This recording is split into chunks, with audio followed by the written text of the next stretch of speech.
Welcome to Escaping Purgatory, a podcast where we rewatch Supernatural, then talk it through in the hopes that we can finally escape the show. Join us each week and leave comments on upcoming episodes, and hopefully we can escape Supernatural Purgatory together. I like that. That was really nice. I realised as I was saying it, I didn't know what I was saying. I was like, just go with it, don't think. It worked, it was fine. It's lovely. I mean, we're really in it together this week. Oh God, yes, we are. So this week, I didn't look up who wrote and sang this song, but it's Dream a Little Dream of Me. And it was so many things to say. But at the same time, there aren't that many things to say. This episode, like most of season 3, is not wasted. No. It's hard hitting. It's to the point. Like, I'm sure at this point they're very much into the writer strike that's going. I mean, it's episode 10, so must be. This episode felt really short. Yeah, I agree. Just because of like how much was in it. Like, you know how last week we were saying that Sam and Dean almost felt like side characters in the episode? Yeah. The monster of the week was very much a side character. Like a side character to their own emotional trauma. Yeah, exactly. It was not even, it wasn't, I don't even think it was a monster of the week episode, to be honest. I don't think so. This was just a way to explore these ideas. It was really good. Yeah. I'm surprised at how it kind of ended with the monster of the week. I say monster in quotation marks. Because it almost didn't feel right. Oh, I completely agree with you, actually. I thought that was quite uncomfortable. And yet it does fit in with what's going on with the characters at the time, like currently. So, I mean, we'll get to that when we get to it. I also thought that too. I was like, well, this doesn't feel particularly good. No, not really. So I guess, who wrote this one, directed it? So Sarah Gamble wrote this episode. I think it also credits Catherine Humphreys as doing the teleplay, and this was directed by Steve Boyum, who did a really good job. I just like the camera work in this episode is just off the scales good. Yes, absolutely. So I guess we can get into it. I mean, this episode kind of goes straight into it because we're in Bobby's house. I mean, it was recognizable to me as Bobby's house, though they make a point later on that they don't really recognize it because it's all suburban. And he's basically like running around kind of, it's like there's something creepy going on. We hear a woman scream and kind of like attack him basically. As it kind of fades from that, we see Bobby asleep in a hotel room. A maid comes in and like apologizes to him for disturbing him. This has happened to me. I was I was staying in a hotel in Germany. I was fast asleep and I was like, here it's like the cleaner outside, and I was like, it'd be fine. They must know I'm in here. And then like I heard them like open my door and I was just like, hello, and they're like, oh, sorry. They didn't have like a do not disturb sign or something? Well, no, because they said, because of COVID, they said that no one would enter your room to clean it unless you asked them specifically to do so. So I was like, oh, I don't need to put up my do not disturb sign because no one should be there. But this was my checkout day, so maybe they thought it had already gone. I don't know. Yeah, maybe. I cannot imagine the stuff you find, or like funny and absolutely horrific. Oh, no, thank you. Like, because the housekeeper comes in, like I said, apologizes. There's no response. She like kind of goes over to see if he's okay. Who sleeps like directly on their back, like on a normal day? It's Bobby Singer ready to spring into action. Yeah, I guess so. And she calls for help. Title card. Yeah. So Bobby's in trouble in this episode. Oh no, Bobby. No. You know, we start off after the title card and we're in a bar. The music playing is I recognized it, but now looking at the title of the song, I'm like, I don't know this song. Do you know what I mean? Like, it's really recognizable, but it's like, so it's Long Train Running by the Doobie Brothers. And I'm like, I know this song. Never heard the name of it. Absolutely 100% never heard the name of it. Sam's at the bar drinking. Dean comes in and is like, what's going on? He's basically, Sam is on his like continued train of, I need to be more like Dean, so I'm going to go date like what I think Dean does of day drinking, picking up women, and like hanging out in bars, even though he knows that's not exactly what he does. He does actually work cases. He's doing Dean's coping mechanisms. Yes. Is what, Dean does all the time because he's coping with a lot. So, you know, we find out. Exactly. So that's why Sam would think it's a sort of core part of his personality is drinking at bars and picking up women, where it's actually just a broken man. And so, you know, Dean kind of questions him about what he's doing, why he's drinking whiskey in the middle of the day. And Sam is upset because he's kind of lost his hope for Dean, essentially. That he thinks he can't save Dean. And it seems like, so in the last episode, there was a whole revelation about hell and demons and all this kind of stuff. And it seems like Dean has told Sam most of it, but definitely not all of it. No, because Sam still believes that Ruby can break the deal. Well, he still believes it in very minimally. Yes. He says here, like, I'm starting to think maybe even Ruby can't stop it. Ruby's already confirmed to Dean that she cannot. Exactly. And like Dean's face is like the side eye, like, oh boy. See. Instead of confirming it, he's just like, well, that's what I've been telling you, kind of thing. Yeah. Like, kind of hinting that no, she cannot help. Like, there's nothing she can do. Sam's line here. But really, the thing is, no one can save you. What I've been telling you. No, that's not what I mean. I mean, no one can save you because you don't want to be saved. I mean, how can you care so little about yourself? What's wrong with you? Because Dean kind of sits down next to him and they have this conversation and talking about like Dean going to hell, him maybe becoming a demon, Sam not being able to save him.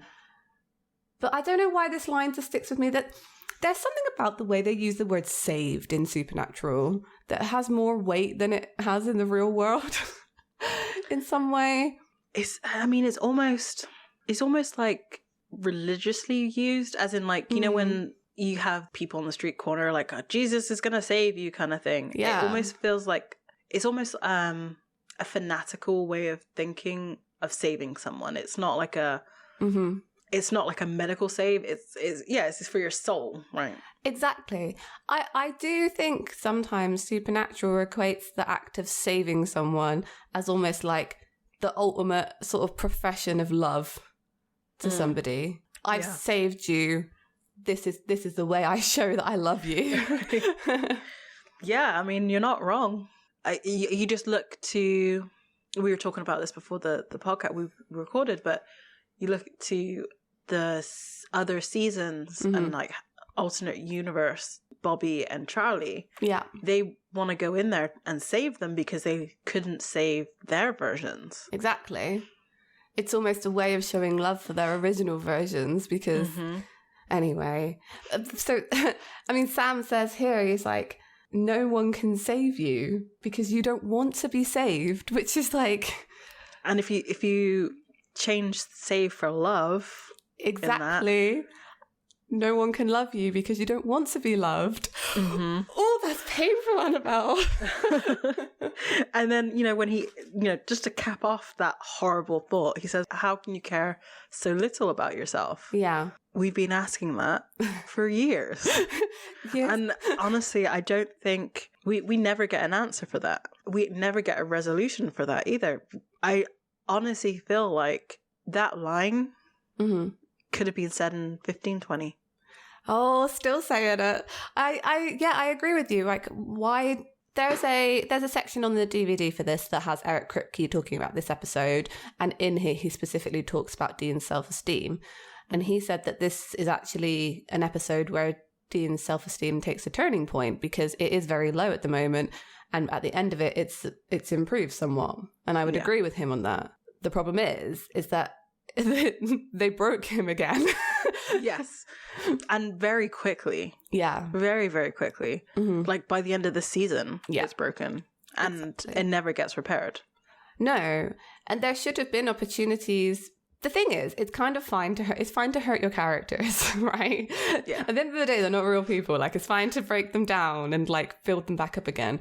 Mm-hmm. I feel like it has to be a constant sort of building up, breaking down, building up, breaking down. But ultimately, if you're doing that cycle, it should end with a building up. Yeah, exactly. And like every time you break it down, you don't break it down to the beginning again. Yes, exactly. And I feel like they didn't do that with Dean. It was every time they broke him down, it was back to the beginning. Mm-hmm. Absolutely. So he only got built up a little bit and never to the point. When people start to come into his life again, he shouldn't have been able to get that low. Yeah, exactly. There should have been a better support.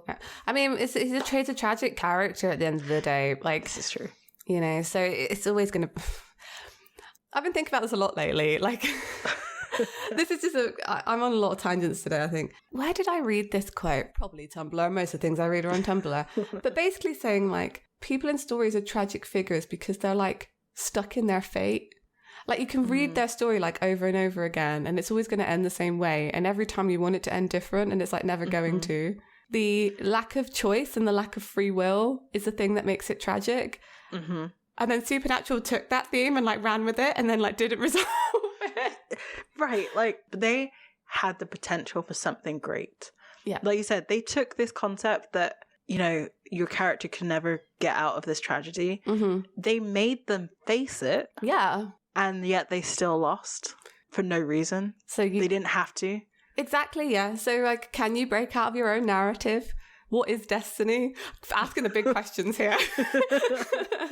And like, does that mean that the people behind Supernatural at that time do believe in destiny and do believe in fate and that you can't do anything about it?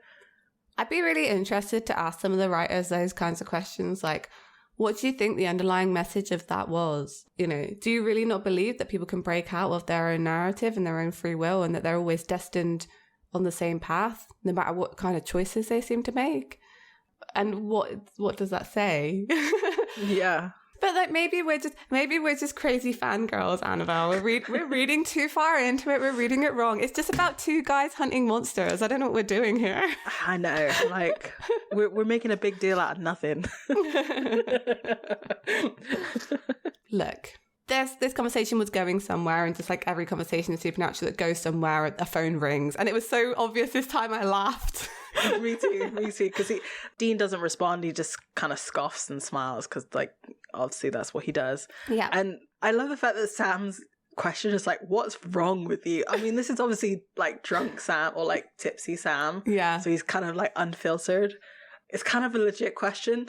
It kind of is like, what is actually the problem here? Because, I mean, Sam must in some way think like, we had the same upbringing. Why are you so broken and damaged? And I kind of turned out all right. But that's a lack of self-reflection, I feel, rather than anything to do with Dean.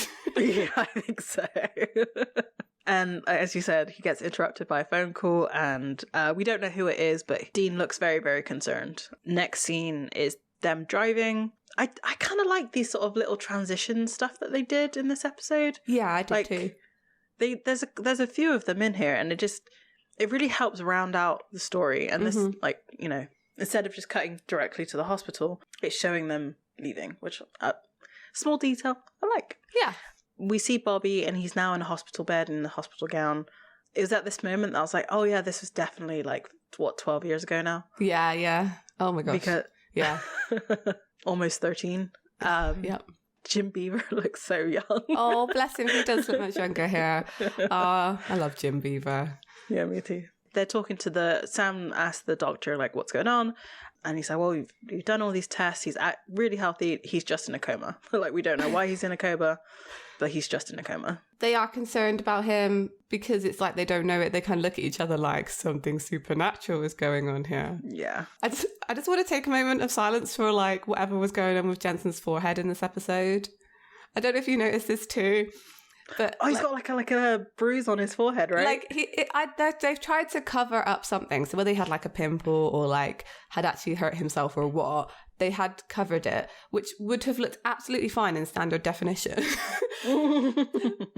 I didn't notice it until like near the end of the episode. Yeah. And I was like, wait, what happened? It also shows how quickly they shoot that episode because it's throughout like the whole thing. time. It doesn't like disappear. So absolutely fine, no problem. Like, yes, cover of makeup or whatever. It's just, I get reminded sometimes that they didn't ever expect anyone to watch it in any better quality than they made it. I get these moments with Star Trek a lot when you're watching the old 1960s version because you can see like the edges of the ears. Like you can see like when they've done like prosthetic scars, you can see like the edges, and you're like, on a TV set in the 1960s, you never would have seen these details. Like you never would have seen like the slightly flaking edges of a scar or whatever, or you wouldn't have seen that panel that they just pulled out of a thing is made of like blinking lights and literal string.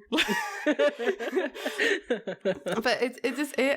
I don't know why it doesn't actually take anything away from me. I love it. I love noticing like stuff like that.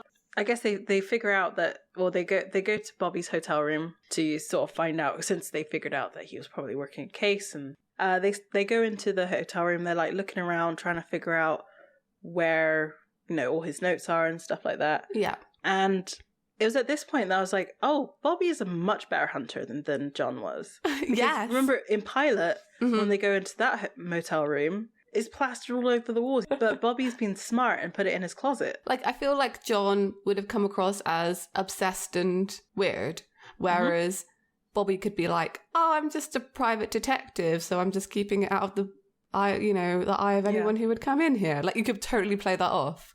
That's true. Whereas John definitely could not have played that off in any way. No. I mean, so this hotel is decorated, like, really vividly. Like, the colours are really bright. And it's absolutely covered in peacocks. And I was trying to remember if peacocks symbolize anything. Because the only thing I've ever grown up with, so if I found a peacock feather, which surprisingly is more common than you would think, my mum would not let me bring it into the house. She said that they were like incredibly bad luck and that I wasn't allowed to bring it into the house. Okay. And I've never heard anyone else say that. So I don't know where it's come from in our family. I mean, other than that, they're not particularly bad omens or anything.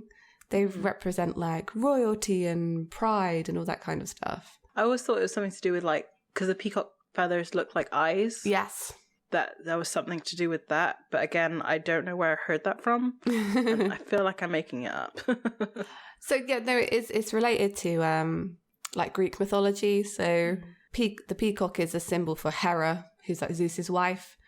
And I think it's her watchman or something, like someone who she cares about gets killed by Zeus kind of indirectly. I don't think he does it. He sends someone to do it. And then as a tribute to him, she puts his eyes on the peacock's tail, essentially. Okay. So yeah, I guess maybe in this, I'm trying to think of how it links to the episode, because they never seem to choose, they do choose kind of wild things, their motel rooms, and peacocks just seemed like such an odd one. I wondered if it related to the episode in some way. And I kind of like the idea maybe they're being like watched almost. Yeah. Could kind of works. And it probably means nothing. Well, I mean, no, you're not wrong. Like, so sort of like the many eyes on one person. Yeah. So like, because of where this goes, more people are seeing into their fears. That's true. Yeah, maybe looking at different facets of a person. Mm-hmm. They were so prominent. There's a shot later on where they walk down a corridor. I think Bobby and Dean walk down a corridor and there's two peacocks behind them on this massive painting. It's just like, what does it mean? Yeah. And again, it's kind of interesting, the differences between Bobby's research style and John's, because Dean is like complaining that, this motel room looks so empty. There's not a pizza box. There's not a beer can. There's nothing.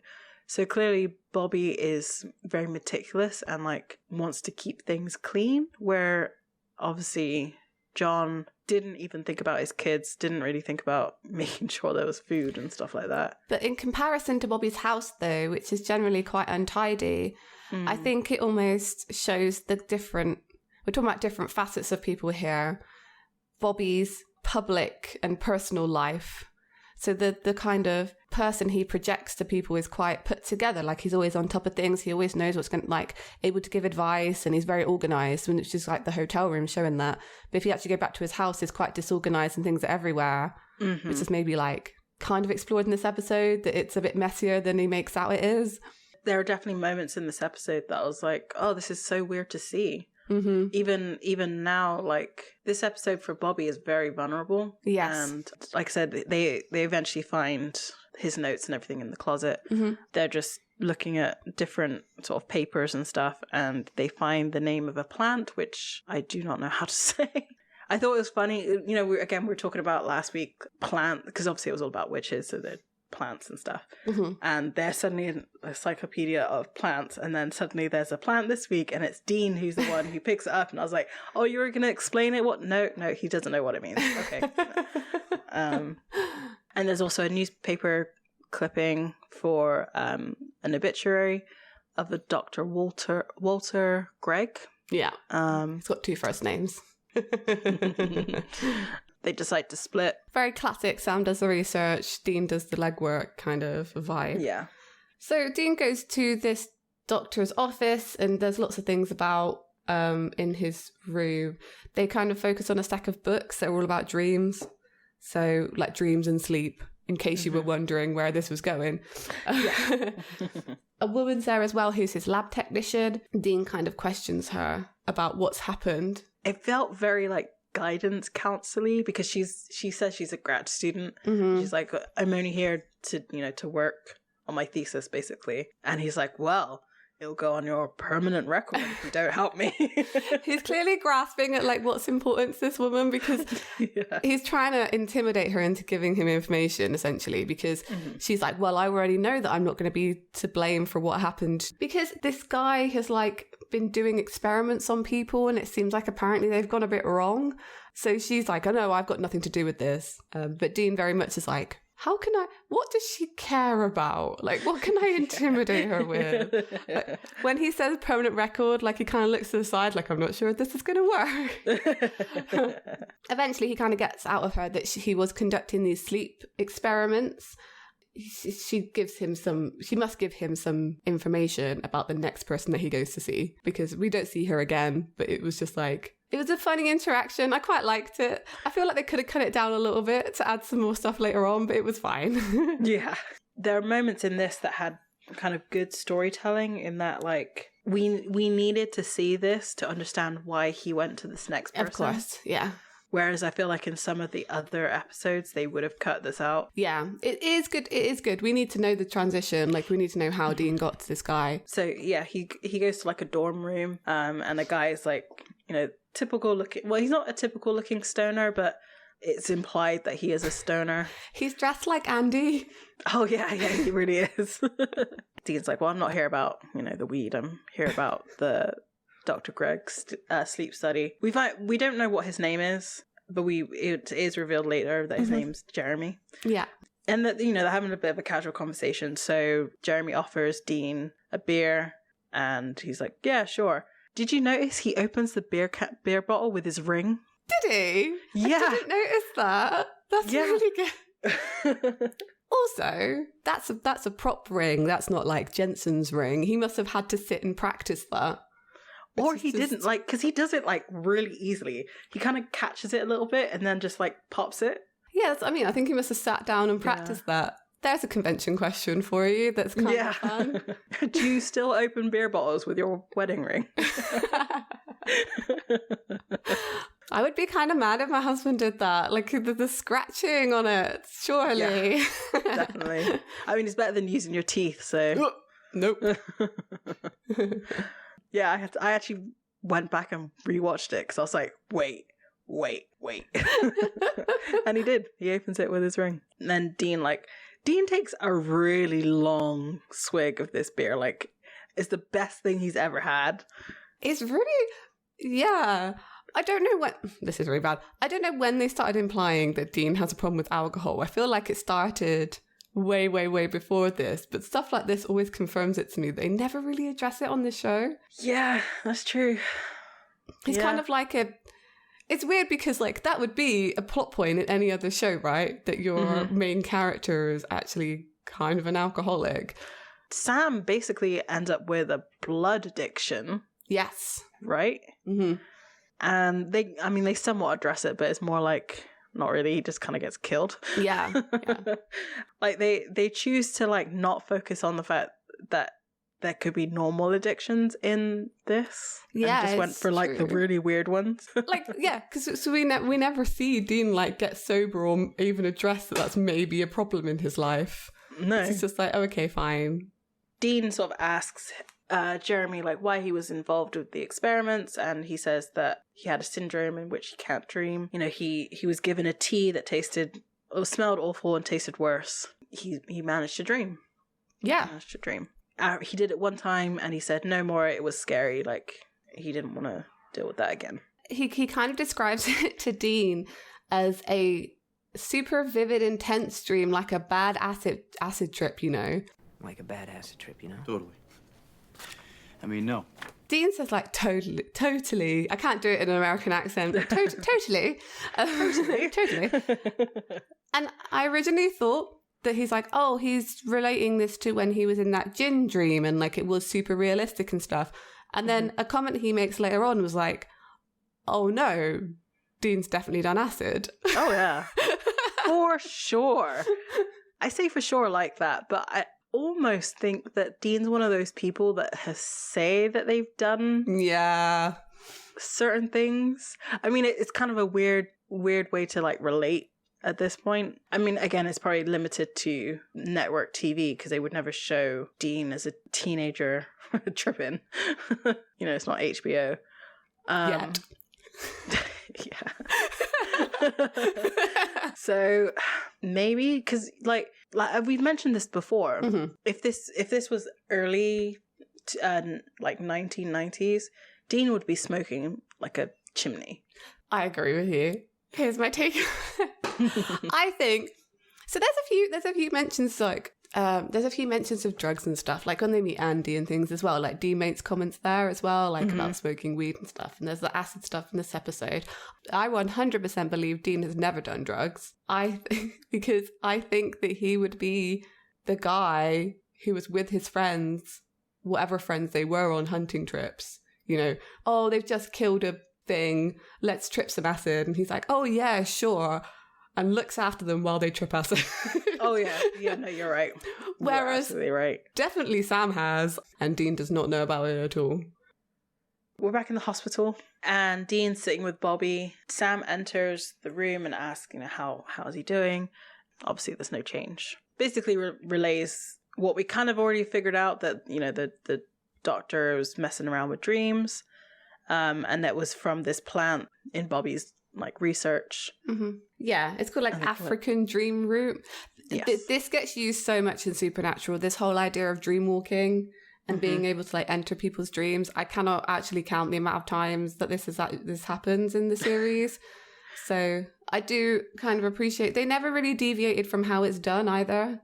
It's quite an easy plot device, so why mess with it if you don't have to? If it's not, like, you know, if it's not broke, don't fix it. Exactly, yeah. And it's a good way to, like, do an episode like this where you're looking into the characters' thoughts and feelings at the time. Yeah, and without having to bring in, like, a gin or a whatever. It's not readily available, but it's available enough. It's not unbelievable if they have to do this kind of thing. They use their usual language of, it's serious mojo. And with practice, you can become a regular Freddy Krueger. So again, Kripke said in this that they originally wanted basically the Monster of the Week to be Freddy Krueger. Okay. And they'd written a whole script for it and everything. And then they had to change it because the studio had said they owned the rights to that character. And then I think he said in the interview, like 3 days before they were due to shoot, they got him back in touch with them and like, oh, we were wrong, actually, we don't own the rights. And they're like, but we've already changed everything. It wouldn't have fit with the theme of this. This is quite an actually fairly slow episode. Yeah. I think if it had been like a slasher movie style, it wouldn't have fit with the tone and the themes.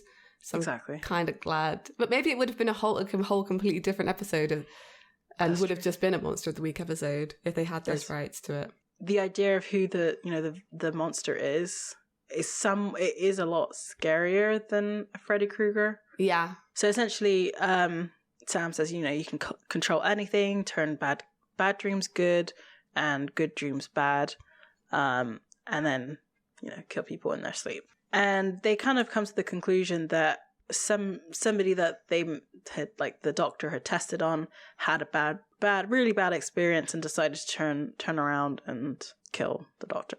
And now they're going after Bobby and they don't know why. It's interesting. They do get to that conclusion pretty quickly. It moves the story on nicely. Yeah. We'll talk more about the motivations of this person later on. I think it's interesting. This is where the camera zoom that they use is appropriate, and like I really enjoyed it. Because it zooms into Bobby's face and then it goes into his dream. Yeah. I have to say my favorite use of that kind of device of like going into someone's mind like that is probably Get Out, where like the screen goes smaller as the guy falls. Yeah. That is probably my favorite use of that. Because it's a trope that's used like multiple times when they want to show like going into someone's mind. That is always going to be stuck in my head, because I like just the idea of you falling into your head. Yeah. That messed with me for a really long time. Like, that's the thing that scared me the most out of that whole entire movie, and that was like nothing. I think that's fair. Yeah, it's a weird idea to be confronted with your own kind of psyche, I guess. So we kind of see Bobby back in the house, and he's holding a door closed while there's banging on the other side. Presumably it's the woman that he got away from earlier. I think she's like shouting and screaming at him. Yeah. And he's trying to sort of keep it closed, and he's just like shouting for help. It was really tough to see Bobby like that, because as we've seen so far, Bobby's fairly stoic. He's always seems to be on top of things, and it is just a little glimpse into poor Bobby. Yeah, like his call for help at the end. Oh, that hurt my heart. We do see him so vulnerable at this point. I don't feel like we never see this again from Bobby. This desperate need to be helped. No, he's usually the one doing the helping. Yeah, he gets worried for people, and he does get like, I think, a bit scared at sometimes, but it's never for himself, it's always for other people. His fear comes out almost as anger, like in season 2 when he's found out about the deal. You can tell he's terrified, but he is so angry. Whereas here, he is just scared and like sad, and we find out why he's so sad. We see Sam and Dean, and they come out through, they're kind of talking about what this could be. I think Dean calls the guy a homicidal sandman, or the monster, which I love, and how it could be anybody basically, but it must be someone who has access to this African dream route. In any other case, we'd be calling Bobby and asking him for help right now. So Dean comes up with the idea that they could just go talk to Bobby and find out what's going on by dream walking in his head using this like root stuff. And Sam's a little bit reluctant, like, what could we possibly find in there? It's interesting that Dean's like, it's Bobby. Like, what else? What are we going to find? It's Bobby. He has no past trauma. What are you talking about? Exactly. He has such an idealized version of Bobby, I feel, that he's like, well, it's just Bobby. He's probably just going to be sitting out back of his house, like, with his dog. Yeah. But they don't know where to get this dream route from. Dean realizes that they have to contact Bella. Crap. What? Bella? Crap. You're going to have to explain something to me. I don't know why this next scene is in this episode. It's hilarious, and its implications are hilarious. Yeah. But I don't understand why it's there. So we're in the motel room, and Sam is working on his laptop, and he hears a knock at the door, and Bella's there. He's not exactly happy to see her, and she takes her coat off, and she's just in some lingerie and starts making out with Sam, and then they get it on.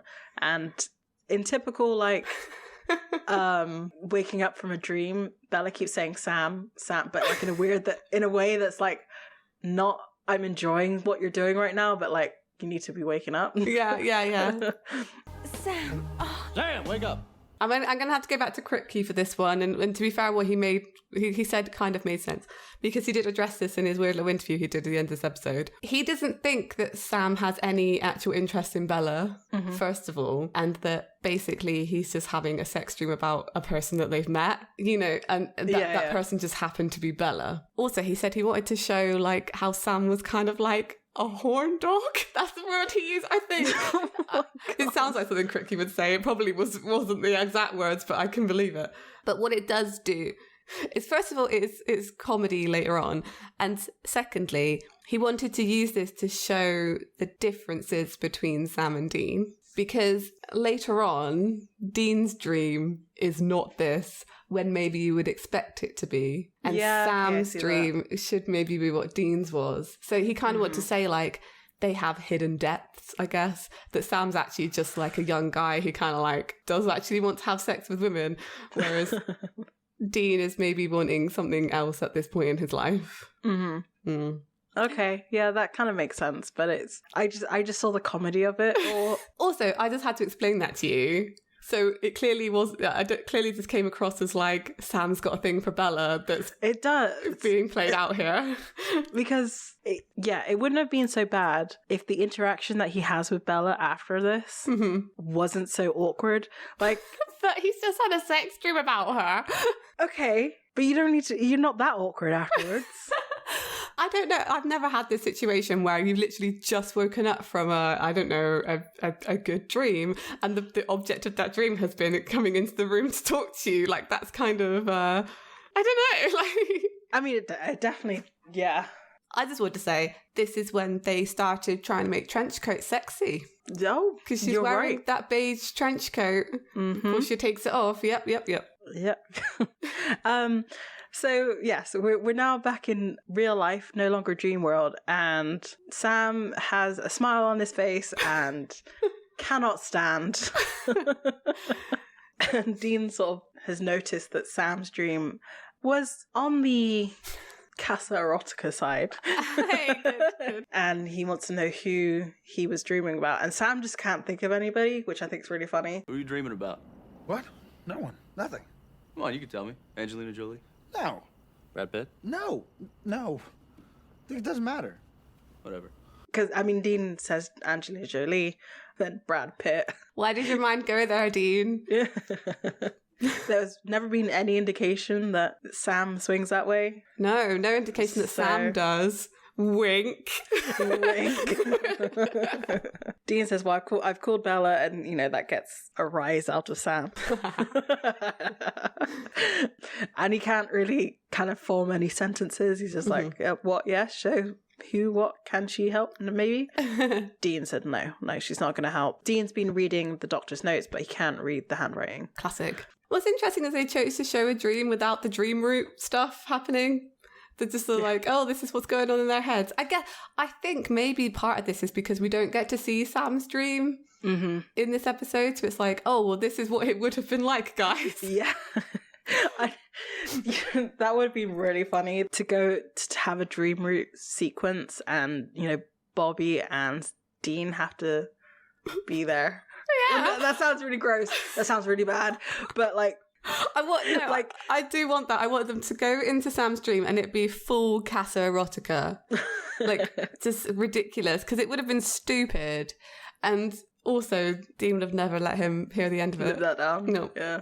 That's so funny. As they're talking, there's a knock on the door, and it's Bella.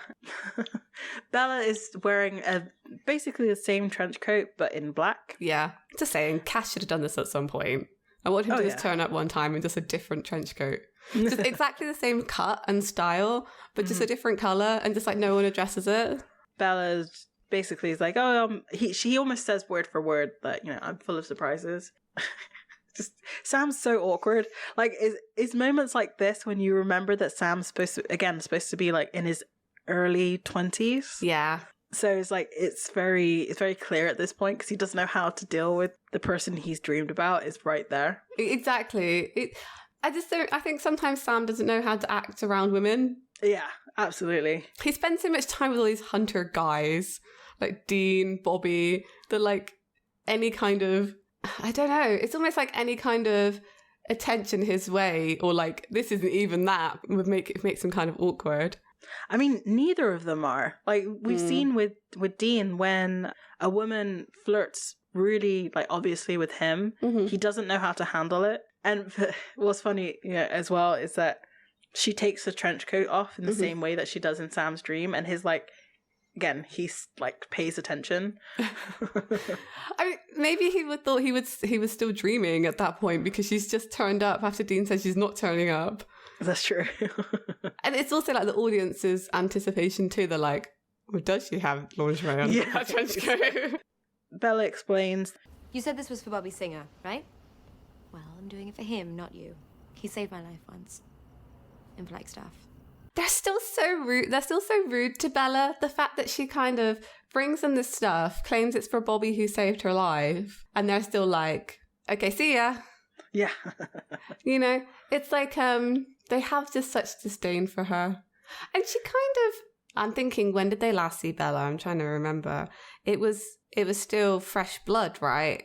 Yes. So, yeah, that whole betrayal thing is not sitting well with them, I guess. No. I mean, they've been betrayed over and over again. Like, every interaction with her, she's come out on top. So there's a pointed shot of Dean putting the dream root in the safe with the cult. Which, as soon as I saw that, I was like, oh, okay, that's why she's coming here. But how does she know? Well, yeah, I was going to say, how does she know about the cult? She has her way with spirits, so that's probably how she's aware. Also, I feel like a demon killing gun is not something that you're able to keep quiet. Definitely, people have come up. There's rumors in the hunter circles, particularly pertaining to Bobby. So it's interesting that she said she wouldn't come. First of all, found out it was for Bobby and was like, "Oh, profit." Yeah. I mean, maybe Bobby always has interesting stuff that's kind of worth stealing. And then she saw the cult and was like, aha. I think she's been looking for it for a while. I do. I think she's been looking for an opportunity to steal it. It's now later, even later than 2 a.m. And Sam's walking over and he's got 2 cups of, we know it's the dream root because it's the same kind of green, disgusting looking substance. I don't know. I thought it looked like a latte. Oh. Yeah. No, it was too frothy. He hands one over to Dean. Well, should we dim the lights and sync up Wizard of Oz, Dark Side of the Moon? Why? What did you do during college? This is the problem. All Dean's references are from, like, olden times. Olden times. Like, even olden times for when we were younger. Dean goes to drink the dream root, but Sam's like, oh, no, wait. We need to have a little bit of Bobby in it. And he has some of Bobby's hair. Yeah, it's pretty gross. I don't fancy the idea of drinking someone's hair, but I guess if it's the only way to save them. So they down it. I really liked this because there's something about them. They're sat on their individual beds, but they're mirroring each other so closely. Like, just the way they have their hands on their, like, sort of thighs with their elbows up, and like the way they're holding their drinks. I just really enjoy the mirroring that they do sometimes. So they drink it all. It's disgusting. And they kind of go, oh, I don't really feel anything. Suddenly it starts raining and thundering. Sam hears it, and as Dean looks out the window, the rain's coming up from the ground. It's really hard to actually see that's what's happening without, like, Dean saying that's what's happening. Yeah, no, you can't really see it. I really like that there's no real transition between real world and dream world. There's no point where you can, like, pinpoint exactly when it was. If you think of the visual of that, it must have been really funny, as in they literally down the drink and are like, gone. Yeah. And then they start to, like, look around, and the motel room starts to change into what we recognized as Bobby's house, but they're not kind of clicking together what it is until Sam's like, oh, imagine all of Bobby's books and different paint and all this kind of stuff, and they figure out they're in Bobby's house. It is so different, though. I know we recognised it, but I think I would recognise Bobby's house anywhere. But it's so suburban, like, it's all painted blue. It's really nice. They kind of split up, which already felt like a stupid idea, like, honestly. But Sam's just like, nah. He's like well casual about this, whereas Dean's not. I wonder I wonder if Sam's more casual about this whole dream walking thing is because he maybe doesn't have as many nightmares and stuff as Dean does. Sam has his own trauma though. Yeah. Like the stuff with Jessica and like Azazel and all of that kind of stuff. The other special kids, like going through all of that. Like Sam is not okay. That's true. We have seen him wake up from nightmares before as well. So, no, I don't think I'm right, actually. So as Sam goes out of Bobby's house, he kind of goes into almost like a different reality. So in the inside of Bobby's house, although it was painted very nicely, it was still quite dark and dingy. Whereas as he walks out, it's basically the gin dream. That oversaturation, yes. we see, it's literally got like a white picket fence. And like perfect flower beds. Mm-hmm. And it feels like a Danish postcard. Do you know what I mean by that? I know exactly what you mean by that, actually. Yeah, I do.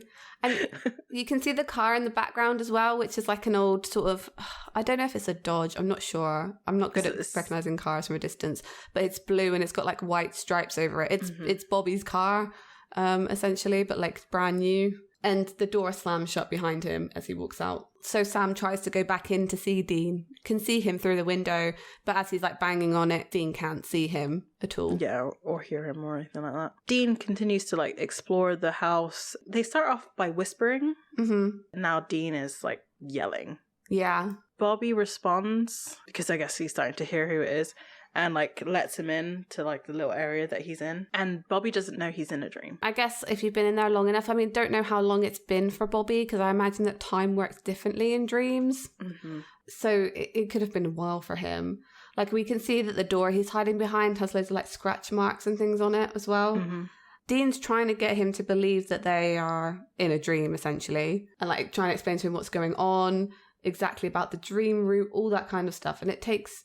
But Bobby's just not really having it. He's scared that this woman is going to find them, and she eventually appears at the end of the corridor, almost like a ghost. She's wearing like a white nightgown, which, I have feelings about women in white nightgowns because of Supernatural. I thought she had gunshot wounds on her. I thought they looked like gunshot wounds, but... Mm-hmm. So Bobby tries to get away from her, but the door that he came out of closes behind him again, and...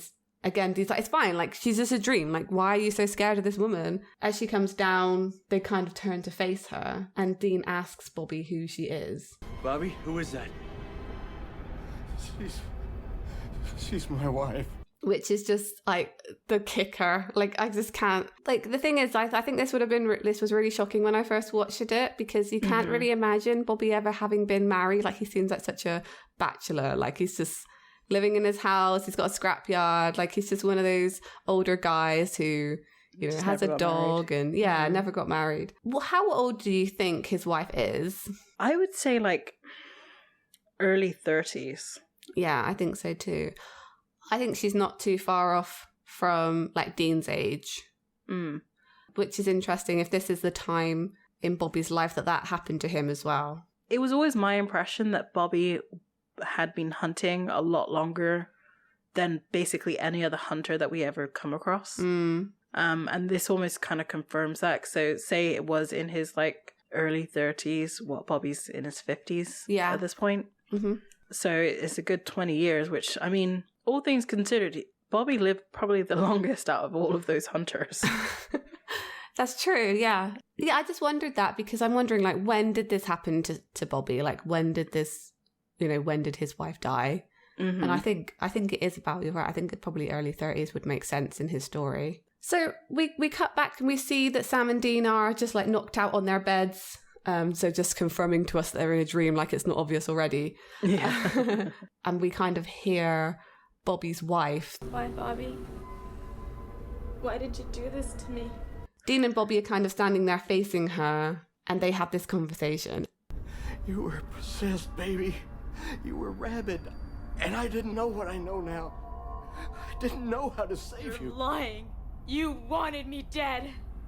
If you'd loved me, you would have found a way! I'm sorry. Come on. And it turns out that he'd killed her when she was possessed, so I'm guessing that this was his first contact with demons ever. Yeah. It's interesting that he's still alive, because obviously he only killed the vessel of the demon if he killed his wife. So I'm imagining the demon just decided to up and leave. Unless he did manage to exorcise it. I'm not sure. Bobby is magical like that. It's so sad. Like, just seeing Bobby in this way is he's such a father figure in the show. And I think you're right, to see that vulnerability of him is really, I think for Dean, he needed to see it. I think he needed to see Bobby as like flawed and human. Yeah, definitely. Because, Bobby's crying. Like, how we don't see Bobby cry for himself and his trauma. He's usually crying for Sam and Dean, or like, something happened to them that he couldn't stop. So he's basically reliving this moment over and over again. I think as well, like, it's just showing that Bobby has someone in his life also that he failed to save, just like all of them. And this seems to be a common theme amongst hunters. Hunters always seem to have someone in their lives who they couldn't save, and that eventually leads them into hunting. With Sam and Dean, it's a bit different. Hunting leads them into having people they can't save. Bobby could have turned out as bad as John with his obsession. But he didn't. He decided to be a helper to the hunter community. And I mean, I'm assuming that he eventually did get his revenge on whatever had possessed his wife. It more than likely it was a demon, but it could have also been a ghost. That's true, yeah, you're right. He obviously never got past it. That's not something that you would ever get past. Whereas John never got past it. Yeah, and that's how you should use these situations, isn't it? And I think he's showing a good example compared to John, in that you should use difficult situations in order to help people, and maybe to, I think from Bobby's point of view, prevent people from having to go through what he went through. Yeah. Rather than John, who only really cared about himself and getting his revenge. I think the fact that John saved people was almost incidental rather than on purpose. Yeah. A lot of the time. I do too. Karen is screaming some really like horrible stuff. Like, Bobby's trying to apologize, saying, I've tried to save you. She says, no, you're lying. You wanted me dead. If you loved me, you would have found a way. It's just so, oh my God. Right? Saving someone is the ultimate expression of love. That's how they all see it. If he just loved her enough, he could have saved her. And like, that's so messed up way of thinking. Yeah. Obviously Dean has more of a head on his shoulders because he knows what this is. He manages to like force Bobby away from the situation, gets them behind some closed doors. Again, it cuts to Sam and we see him again outside in this garden. And then suddenly Jeremy appears, the stoner student, with a baseball bat, which he's swinging at Sam. He manages to hit him in the sort of torso, and Sam kind of goes down. We see his actual self flinch as he's sleeping, so it's clear that it's hurting him in real life, not just the dream world. So that's kind of interesting, because in Bobby's case, when he was being attacked by his wife in the beginning, he wasn't reacting in any way. Like, we don't see him like jerking. Yeah, that's true actually, yeah. I want to say that when they use this dream route in like later seasons, what happens to them in the dream happens to them in real life. Yeah, I think so. I was wondering if it's because maybe the dream can't kill you in this situation. I think you're right. I think it changes later on.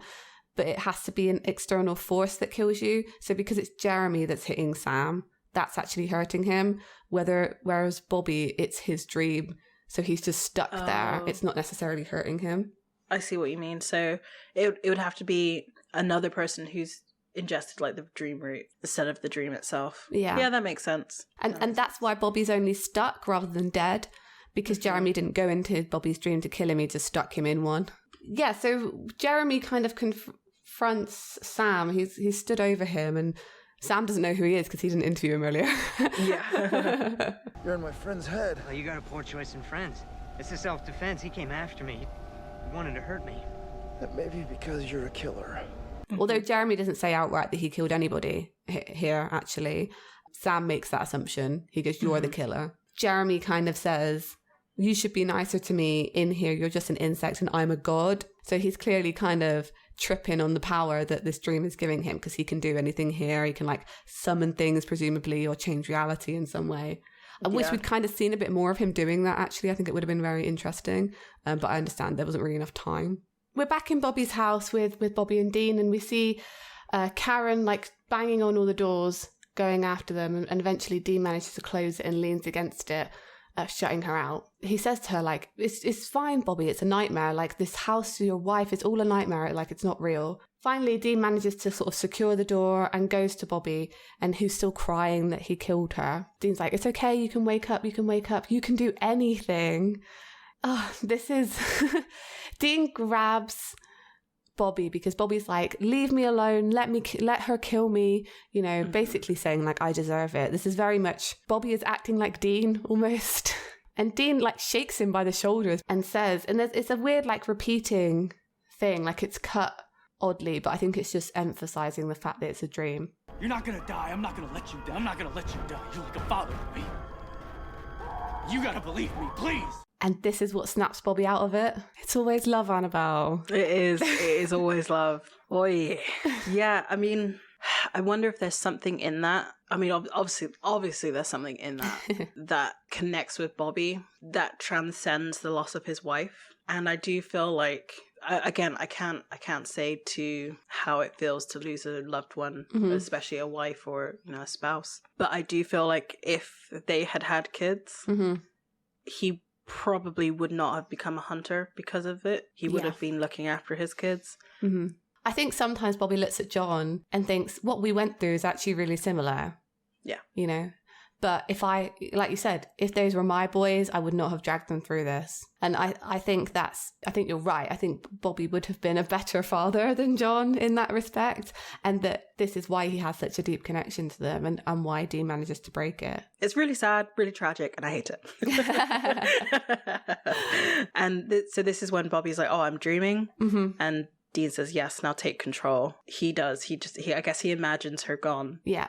And she stops banging against the door. And we cut to outside and we see Jeremy standing over Sam and he says, sweet dreams. And it looks like he's about to like knock him over the head pretty bad. Yeah. And everybody shoots up out of bed. I love that shot so much. We're all like, yeah. And it's done so well. Like it does feel like everybody, if it didn't look bad, it would have been like 3 panels and they all would have shot up at the same time. Yeah. It felt like that in my mind, but like done well. Yeah, I really enjoyed it. I definitely did. Yeah, it was really, really good. I like the idea of them filming it because you think the easiest way to film that would have been, okay, let's get the shot of you drinking the root, and then we need the shot of you like asleep on the bed, and then you need to just like wake up really suddenly. So in the hospital later, Bobby is up and awake. Dean is there next to him. He's obviously been waiting. It always seems to be Dean waiting by Bobby's bedside when Sam walks in. I mean, he's not there at the moment. Dean asks Bobby if all that stuff with his wife was kind of real. It would make sense if it wasn't, I guess, because it's your deepest fear. So maybe Bobby's deepest fear was the fact that he had lost a loved one, but it might have manifested in a weird way in his dream. There hasn't been any indication that these dreams are your worst fear at this moment. No. So it could very well be that this is a nightmare that Bobby just regularly has. That's very true, actually. I wouldn't be unsurprised. Surprised. I wouldn't be surprised. You know, Bobby just simply replies with, everybody got into hunting somehow, which we've said that before. You know, all hunters seem to have some kind of trauma in their past. Something happened to get them into the life. Bobby thanks Dean and says, like, you know, you got me out of it. Well, basically, well done. You kind of look, he looks at him like, proud of you, kiddo, but he doesn't actually say it. It's like, no, say it, Bobby. Tell him you're proud. I don't know, but like saying thank you in the way that his tone of voice. Yeah. I felt that as well. Like it did very much feel like, I'm proud of you. Oh, I hope Dean internalized that. He obviously did not. Or maybe he did. Maybe he did. Because he kind of does a little half sort of twitchy smile, and then Sam comes in. He's found out that Jeremy's gone because he went after him. Bobby explains who he is because obviously he had done his research during this case, that Jeremy is basically a genius. He has a really high IQ, which means nothing, by the way.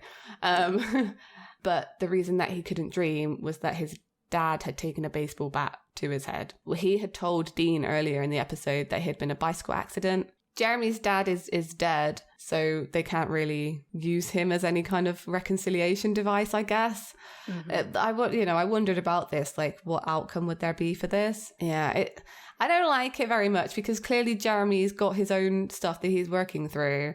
And although, yes, he did kill Walter Gregg, the doctor, that doctor was also performing experiments on him that kind of unlocked this issue. Not an excuse, but it's kind of an understandable. You can be sympathetic towards this character, I feel. I feel like his motivations are never really truly explained, other than the fact that he's on a bit of a power trip. Yeah, exactly.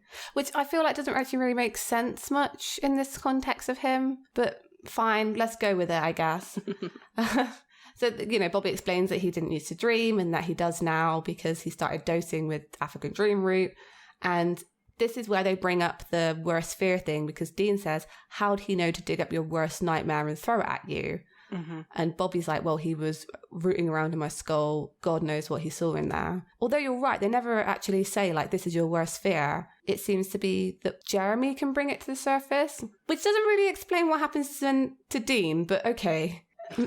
Because he didn't have that much time. Jeremy didn't have that much time with Dean, as far as we're aware. So anyway. It could also be, working with dreams is also working with subconscious and all that kind of stuff. So just dig in. So, it was Dean who put the idea that it's your worst nightmare. Ah, that's a good point. Yes. So when he went into it, it was his worst nightmare. Because he thought that's what was going to happen. Mm-hmm. Ah, that's clever, Annabelle. I like that. That's really good. That's really good. It doesn't really explain why he saw the first bit of his dream. Yeah, you're right. Again, I guess it's just subconscious.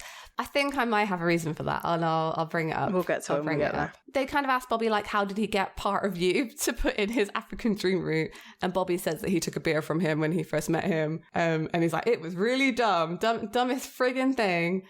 And Dean's like, I don't know, it wasn't that dumb. So yeah, Jeremy can get into Dean's dreams also. So they've got to work fast because they can't fall asleep until they found this guy. Mm-hmm. And then the screen goes black and it just says 2 days later. When I saw that, I was like, 2 days later. From like SpongeBob. Yeah, I know, exactly. I don't think I could stay awake for 2 days. Like, actually, physically. Like, I could be as caffeinated as possible and still not be awake. But then, so I'm sure I've got sleep issues because I used to fall asleep in all of my lectures at university, like all of them. And I tried absolutely everything to stay awake. Like I tried drinking coffee, like caffeine. I tried making sure that I had a hot drink in my hand that I would not place on a surface. So like I would grab it and maybe I fell asleep with a cup in my hand and woke up and it was still there. So fine. That's amazing. I tried taking actual like caffeine tablets. I even tried like wearing an elastic band and like snapping it on my arm. Nothing. I have never found anything that works. It doesn't seem to be a thing I have any control over because if I'm on public transport as well, I nod off really easily. Yeah. That's amazing. And like I'm trying to stay awake. Like I'm like, no, don't fall asleep, Amy. And it's like, I don't know how people stay awake. How do you stay awake? It's not fun. I can tell you that much. Yeah. Because I've been the opposite. I've had, when I was in San Francisco, I don't know what triggered it, but I had like really bad insomnia. Like I would sleep maybe 3 hours a night. That's tough. Yeah. Like I would try so hard to fall asleep. I'd be in bed. I would try watching a movie that I've seen 100 times. I would sit in the dark. I would just everything. There were probably other things I could have done, like taken melatonin or what have you. But I just didn't think of it at the time, especially being in America where everything's so expensive to go see somebody about anything. So I was like, oh, well, I'll just, get through it. I think now I probably couldn't stay awake for 2 days. No. But at one point in my life, yeah, I've done it before. I've stayed up for 2 days straight. I've never done it. I couldn't, I would be out. Dean is not happy about being awake for 2 days. He's very agitated. His phone starts to ring. Like he's annoyed that they can't find Jeremy. Like he's a person. He's not a ghost. Like where the hell could he be? As soon as it's cut to Dean driving, I was like, why is he driving? He should not be driving.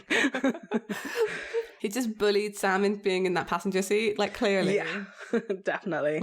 Because Sam even offers to drive, and because he seems a little caffeinated. I love that. And as he's driving, his phone rings and he can't get to his phone. This rage. Yeah, I 100% recognize. It's like That's me if I'm hangry or if I'm tired. Yeah. It's turned into a big toddler, don't you? Like, You if you really can't do. do stuff, you're like, I can't find my things. The kettle isn't boiling fast enough. Yeah, exactly. Why won't my sock go on my foot? Like really dumb stuff. Exactly. Bobby's taking it much more in stride. Mm-hmm. Because I feel like, you know, Sam and Dean, they don't tend to sleep a lot anyway. No, I don't think so. But I feel like when you're not allowed to sleep, it becomes a lot worse. And so Bella's there as well, with Bobby. Yeah. And she's pretty much useless because the spirits are not saying anything to her. And I do wonder if she just sort of says that. Like, she's not really helping. Yeah. And she just wants to be around to be able to be around. Like, is she drawing it out in order to get an Yeah. advantage? Oh, Bella, why can't we trust you? It's a little too inconvenient. Like, it's too convenient that it didn't work when every other time that she's wanted something, Yeah. it's worked. You know, when Gordon was being held up in that warehouse place, she could tell them where he was. Yeah. She could find out where John's locker was. She could do this, that, and the other, but like, she can't find this one dude. It is way too convenient. Oh, I wanted to like you so much, Bella. The betrayal. The betrayal. So it cuts back to Bella and Bobby, and he's kind of asking, like, why are you helping us? Like, mirroring what Sam and Dean were saying earlier. She's like, I'm surprised you don't remember, and then says Flagstaff. Bobby doesn't really understand why she's bringing that up, but he disagrees with her. And initially I think, like, well, Bobby saved so many people he possibly couldn't remember, you know, saving her. I'll bring this up again later. Why did she mention Flagstaff specifically? Maybe to be like, if Sam and Dean asked about it, there would be a connection. I have a vague recollection that this gets brought up again and we find the answer out to it, and I cannot remember what it is. Beyond what happens in this episode or is mentioned in this episode, yeah. Yeah, exactly. Dean is basically fed up. They're at the side of the road and he's like, you know what? Let's just go. I'm gonna go to sleep. I'm gonna face him down and that's it. Sam's like, well, Jeremy's gonna come after you. Dean's like, well, yeah, of course. That's what I want to do. I'm tired of this. I'm tired of being tired. I want to Yeah, exactly. He needs a nap. And Sam has all but agreed that Jeremy is a god in the dream world. Yeah. Which I guess kind of makes sense if he's been taking this dream route for so long. He's obviously very used to having dreams, which I'm kind of interested to know whose dreams he went into, because he's obviously not going into his own dreams. He must be going into other people's. Yeah, that's true. Just picking up random bits of people's DNA and drinking it. Yeah, gross. Yuck. Sam like pulls a piece of Dean's hair. What are you doing? Coming in with you. No, you're not. Why not? At least then it'll be 2 against 1. Because I don't want you digging around in my head. Too bad. I guess they've been carrying the dream route around with them for some reason. I guess so. Like, they're just prepared for... Maybe Bobby finally taught them preparedness. Like, have it just in case. So they're both asleep, and again, it does the whole like seamless transition. Yeah. So it still looks like they're both asleep in the car. When Sam wakes up Dean, they decide to like go look around. As they walk past like a little bit of a clearing, it's like this halo picnic area type thing. Like, it's very white, like a warm light. Yes. Like a very yellow light, and Lisa's there. Come on. We only have an hour before we have to pick Ben up from baseball.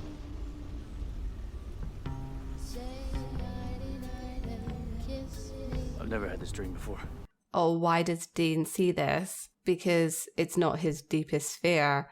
But before they fell asleep, he said to Sam, like, he didn't want him digging around in his head, like he was maybe ashamed of something that he might find there. And then possibly that's what he was thinking of when he went to sleep.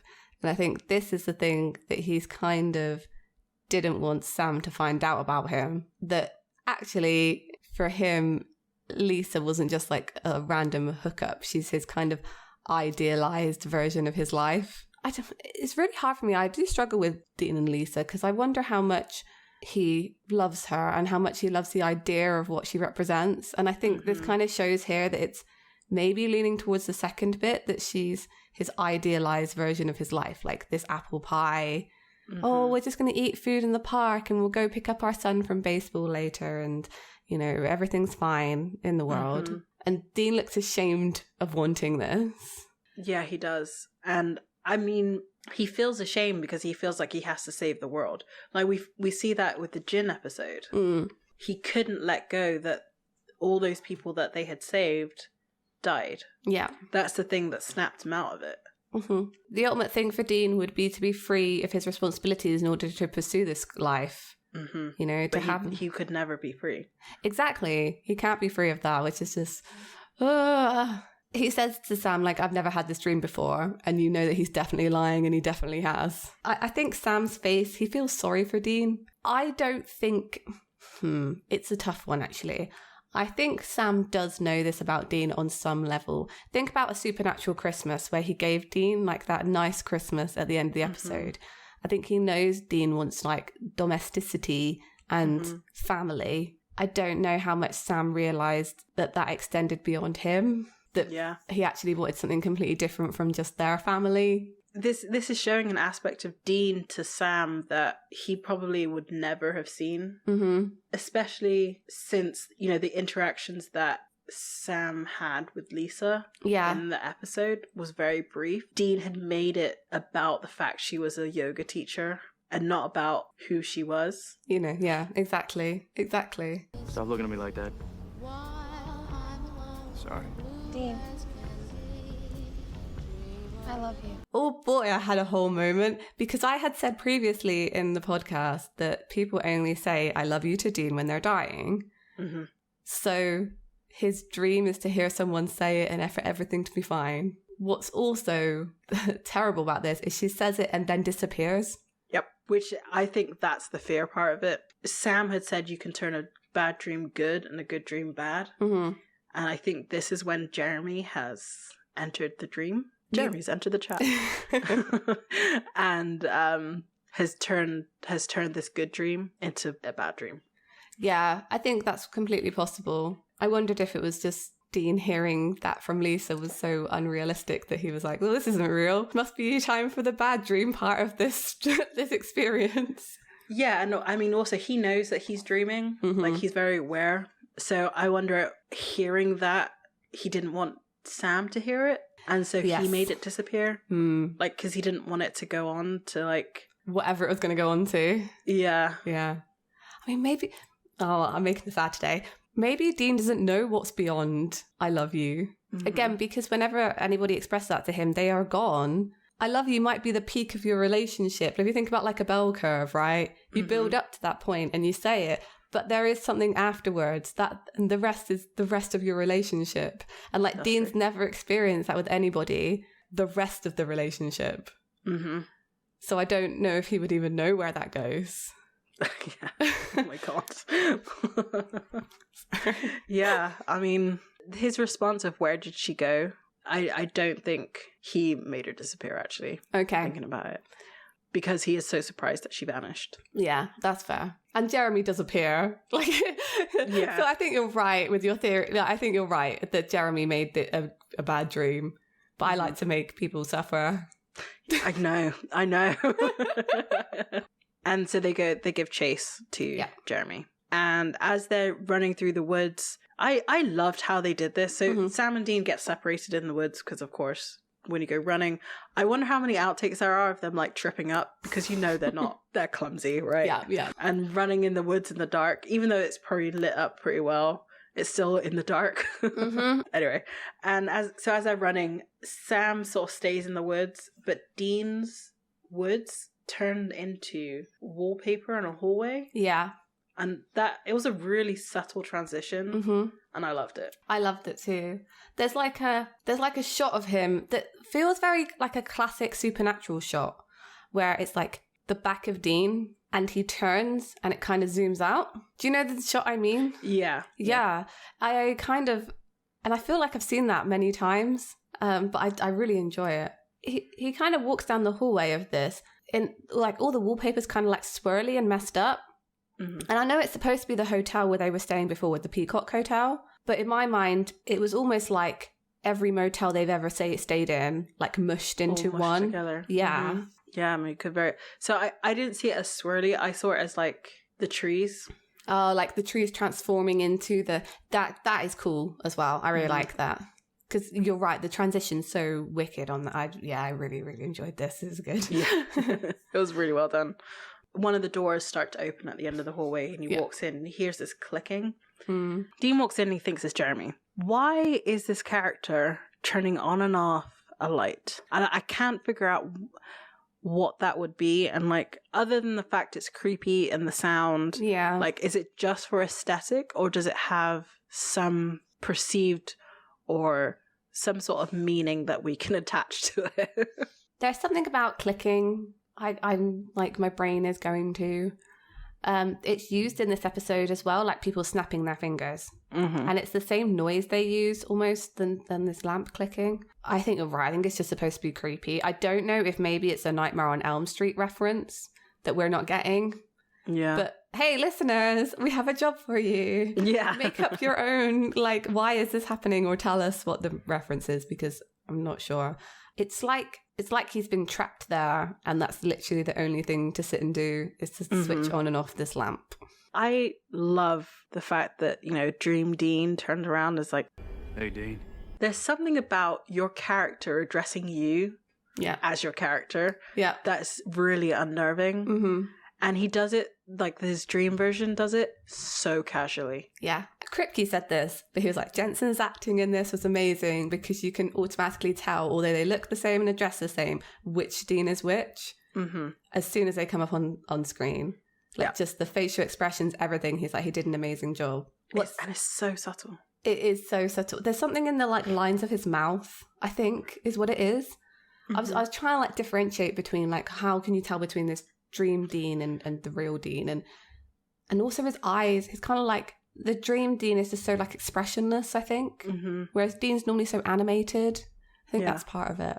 What's interesting, and it's worth keeping in mind for this, is that this was originally written that he was going to confront John in this room. They couldn't get Jeffrey Dean Morgan because he was too busy doing Watchmen. I think this works better, almost, although I would have liked to have seen that confrontation. That was definitely the confrontation that we needed. Yes. Is almost more powerful. Yelling at yourself. It is, yeah. You said earlier that like, oh, Dean's planted this idea in his head that it's now it's going to be your greatest fear in this dream. So is Dean's greatest fear confronting himself and what he actually is? It's not confronting himself physically. It's confronting himself mentally. Yeah. Because of all the stuff that's brought up in this conversation is stuff that he does not want to say out loud. Yes, exactly. I get it. I'm my own worst nightmare. That it? Huh? I like the Superman 3 junkyard scene, a little mano-y-mano with myself. Joke all you want, smart ass. But you can't lie to me. I know the truth. I know how dead you are inside. How worthless you feel. I know how you look into a mirror and hate what you see. The thing about Dean and like why he's such a beloved character is that I think a lot of people can relate to him because of this. Yeah. Like everyone's had these thoughts and feelings about themselves. What's interesting here is he does actually get to confront that. This is almost like therapy. I'm sure if it was possible to do it, talking to yourself in this way would be a therapy technique. And they often do say that. One technique is like talking to your younger self, right? And things like that. This is the ultimate sort of pinnacle of that. It's like, actually, you know, confront yourself. Like you absolutely, you tell yourself your own flaws and then see how that feels, because actually it's not true. So going on a therapy. I wanted Dean to go to therapy at some point. I mean, it is a very interesting look at mental health. It is, yeah. Like you could take this as an approach to that. And of course in a healthier way. So they sort of start their conversation by like circling each other. Dean's like, because he knows it's a dream, he's trying to convince himself none of this is real and like he can get out of this whenever he wants. Yes. And I wonder why it doesn't work. Like I wonder if he doesn't actually want to get away and that's why it's not working, or he's too far into his subconscious. Because he is quite cocky. He's like, I can get out. The thing for me with this is to try and get out of the dream, he snaps his fingers. Mm-hmm. You'll go bye-bye, snap my fingers, I'll take control. And then it doesn't work. I think it's because he needs this. I think he needs to confront it. And I think on we're talking about subconscious level, I think he knows he needs to play this out and like actually work through it. Mm-hmm. Which is kind of good that it happens. Imagine if this had happened and he'd actually snapped himself out and then never actually addresses any of his issues. The thing is the snapping fingers. I don't know why I'm stuck on this. I'm really stuck on it because we don't often see Dean do that action to try and make things happen. Mm-mm. Who we do see doing that are demons, right? Yeah. Demons snap their fingers. Also, later on, angels do it too. Mm-hmm. I think of Michael, does the snapping fingers motions. Gabriel does it. We do see Cass do it too. It's a supernatural thing to take control with the snapping of the fingers. And the fact that he does it and doesn't take control is just there's something there that I need to like write a post about or something because I feel like that action is more symbolic than I've ever really thought about. Here, he's using it to try and take control and he doesn't.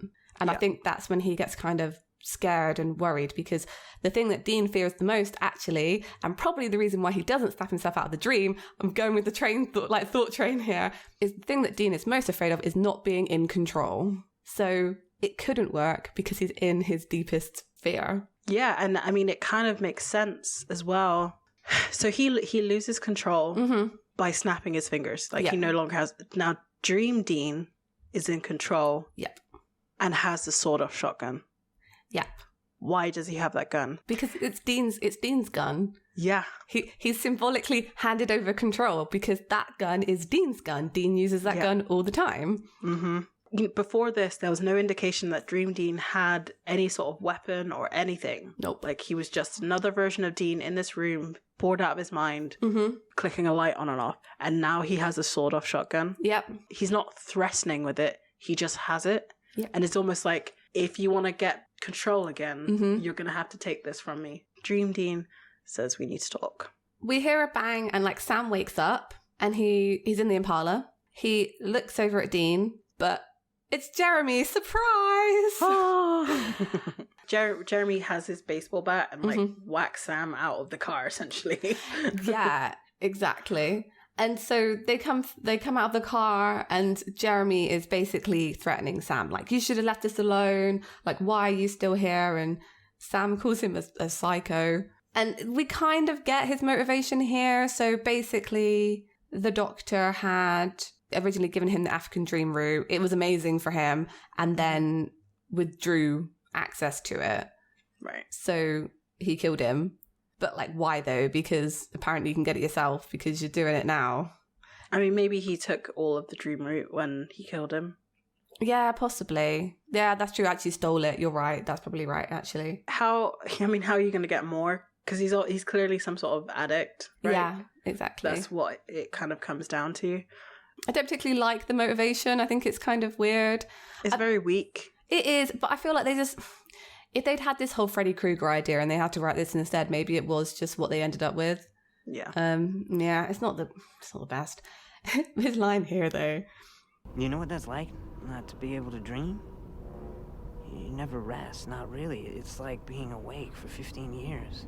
Oh, I didn't pick up on the 15 years thing. Oh, interesting. Word choices, number choices. And Sam's response is like, let me guess, that makes you go crazy.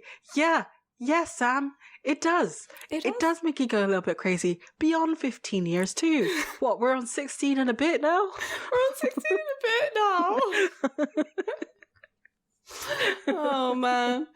I mean, Jeremy says that he just wants to be left alone. He just wants to dream. I mean, to be fair to Jeremy, and I say this because he is a murderer, but he did only kill one person so far. And yeah, like the only reason that, what was Bobby gonna do when he found out that it was Jeremy? Probably just go to the police and be like, hey, I think it's this guy who did the murder. Right? The initial vibe I got from Jeremy was that he'd like done the thing he wanted to do by killing the doctor, and then kind of was just not going to kill anyone else. I guess what they're saying here is that he's on a power trip and he's kind of too dangerous to let it continue because it would just escalate again. I do get that, but it sounded like he needed help rather than murder. Yeah, that's true, right? It does feel... It feels outside of the supernatural realm. Beyond the fact of this route, nothing about this episode is supernatural. Not really, no. I mean, this is it. Like, and also Jeremy, the doctor, kind of caused this by performing these experiments on him, essentially. Yeah. Also, I don't know. There's dodgy motivations here, and I feel like Jeremy's just as much as a victim as anyone else in this situation. It's just a weird one for me. I mean, so here he is threatening Sam with the bat, and he kind of uses his powers, his dream powers, to tie Sam to the ground and sort of hits him with the baseball bat, essentially, and says that, like, I'm not going to let you wake up. So he is doing classic villain monologuing. And then we're back in the motel room with the Deans. The Deans, yeah. He's pointing out everything that we've been saying. I mean, you're going to hell, and you won't lift a finger to stop it. Talk about low self-esteem. Then again, I guess it's not much of a life worth saving now. Wake up, Dean. Come on, wake up. I mean, after all, you got nothing outside of Sam. I mean, these lines would have been really impactful coming from John. What are you doing, boy? Like, not even going to save yourself. After I sacrificed my life for you, what are you even doing? You're as mindless and obedient as an attack dog. That's not true. No. What are the things that you want? What are the things that you dream? I mean, your car? That's Dad's. Your favorite leather jacket? Dad's. Your music? Dad's. Do you even have an original thought? Denies that, because of course he does. He is in denial, I think, about the kind of conditioning that John put on him about being a soldier and how much that's affected his life. He thinks that he's just been a good son his whole life, not that John has necessarily sculpted him in a certain way. Again, because Dean likes to be in control. He doesn't like being out of control of his own actions. And even if it's John, if John in some way is controlling his actions through how he's raised him, I think that wouldn't sit right with Dean. And he says to him, like, what are the things that you want? Like, who are you, basically? No, all there is watch out for Sammy. Look after your little brother, boy. You can still hear your dad's voice in your head, can't you? Clear as a bell. Just shut up. And you're like, yeah, he definitely does hear that all the time. Whenever Dean goes to do something that he wants to do, I always think he hears John in some way, like, what are you doing? I think that leaves him at the end of this season, though. You think so? Yeah, I think his time in hell dampens the John's voice. I don't think it ever goes away completely, but I feel like in season 4, he experienced so much worse than what John could ever do. He does let it go a little bit. At this point in his life, he's still scared of John. Like, scared of what he would think of him, doesn't want his disapproval. I think you're right. I think after hell, that kind of turns to resentment for John. I always think of when people bring up John in later seasons, Dean doesn't really have much to say about him. It's always like, there's either like a look or like a sort of nudge, like begrudging nod, or even when John does come back in Lebanon, he's happy to see him, but he's kind of not at the same time. It's very strange. I'm looking forward to doing Lebanon because it's an interesting episode. And I think it's maybe more about Sam than Dean that episode. Because we've already had the reunion with Mary and Dean, which is what he really wanted. Yeah. I think Sam is the one who really wants the reunion with John. I think so too. Yeah, absolutely, I do. Dean's just telling him to shut up. He's not actually refuting any of this. He's just telling him that he doesn't want to hear it, which fair. And goes on to say about John, like, all he ever did was train you, boss you around, but it was Sam that he really loved. And oh my God, if you switch out love to save, John was the one who really wanted to save Sam. Yes, exactly. That was it. I mean, I guess Dean, the thing is that the saving can even happen, and for Dean it doesn't necessarily equate love, because John did save Dean, and they know that. For him, he can't translate that as he does everything else into, oh, that must mean that he loves me. Because the thing is, it was conditioned. It was a conditioned love, right? Yeah. Because, like I've said multiple times, and still very angry about, he gave him an order. Yeah. Before he disappeared. Yeah, that's true. Being saved and being loved for Dean means there's a condition to it. In Dean's mind, did John only save Dean so that he could save Sam? Like, there's a link there. Yeah. It was never for Dean, it was always for Sam anyway. Mm-hmm. I can see him thinking that. This line is brought up again and again. I'm getting angry. Dad knew who you really were. Good soldier and nothing else. Daddy's blunt little instrument. And there are other characters that call Dean this. And I wonder where it comes from. Here he's saying it to himself, but it doesn't necessarily sound like something Dean would say. Mm-mm. Like, it feels like he's heard it. Like, internalized it. I want to say it was like Meg or Azazel. Mm-hmm. It definitely feels along the lines of those kind of people who had said this. Yeah. It's brought up again. I mean, Definitely. I don't like that line. No. You can just imagine, like, him being taunted with that in hell, to be honest. Yeah. And again, Dream Dean is saying everything that Dean doesn't want to hear. Your own father didn't care whether you lived or died. Why should you? I mean, that's the bit that finally makes Dean angry enough that he pushes him, which I wonder why that was. I think it was building. I think at some point he would have said anything and he would have eventually pushed him over. Right. I think it's too close to the truth of what he thinks about himself, that last one, like, nobody cares about you kind of thing. It's really tough. So Dean manages to push the dream version of himself into, like, a wall and screams at him. My father was an obsessed bastard! All that crap he dumped on me about protecting Sam, that was his crap. He's the one who couldn't protect his family.